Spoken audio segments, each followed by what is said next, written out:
seguidores, minha seguidora, vocês que curtem, compartilham, visualizam, comentam meus vídeos. Passando aqui nessa linda manhã, terça-feira, para desejar a todos vocês um excelente dia. Que Deus, nosso Senhor Jesus Cristo, abençoe a vida, o sonho, os projetos de cada um de vocês, pessoal. Daquilo que vocês desejam, que Deus conceda a cada um segundo o desejo do vosso coração, sempre crendo que Deus é poderoso para realizar aquilo que nós achamos que é impossível nas nossas vidas.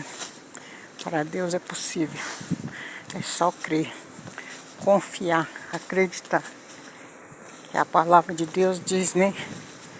Tudo é possível aos que crê.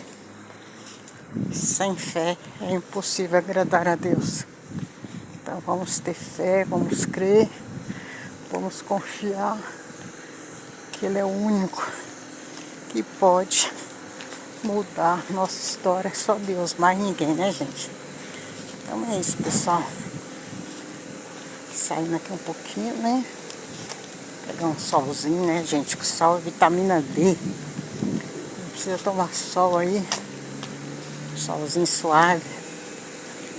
Ah, não ficar com falta de vitamina D, né?